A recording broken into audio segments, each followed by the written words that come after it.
English class, we are reading Dante's Inferno, a story about Dante making a treacherous journey through all 9 rings of hell, ending at the last ring where he finds Satan, literally gnawing on 2 famous betrayers, Judas Iscariot, Christ, and Brutus, the best friend and betrayer of Julius Caesar.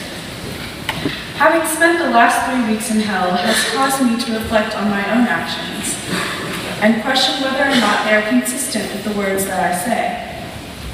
One group of sinners that captured my attention in the torments of Hades were the gluttons.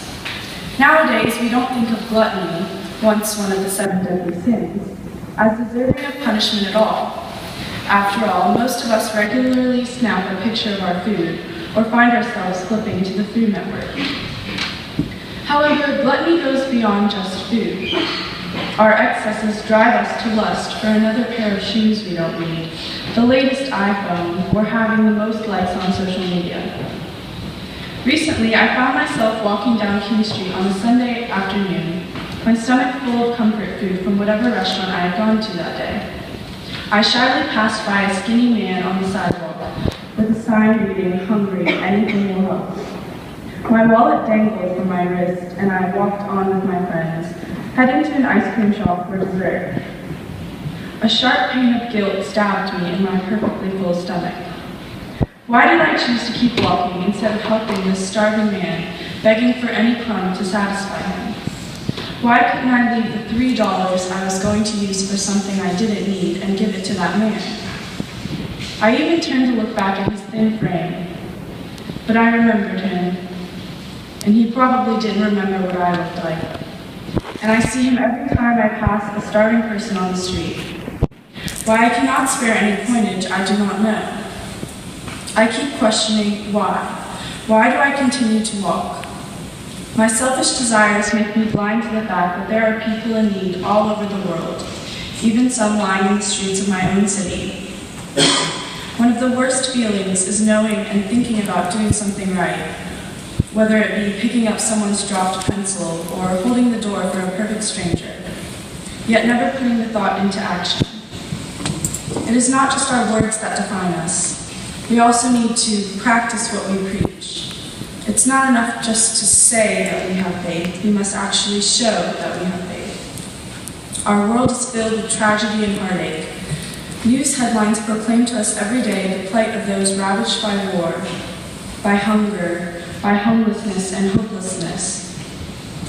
The weakest among us suffer the most. Refugee camps across Europe and the Middle East offer meager shelter to husbandless wives and fatherless children. We see them languishing in long lines, trudging through desert landscapes with everything they own in a backpack. We watch in horror as others cast off into the Mediterranean in a makeshift lifeboat that looks like a child's toy. We witness the 2,000-year-old heritage of the first Christian communities disintegrate in a cloud of smoke and dust. We see, we watch, we witness, but somehow we remain unmoved. What difference could we possibly make in a circumstance so wretched? We can care. Instead of binge watching Netflix, maybe we could spare a few minutes for the evening news.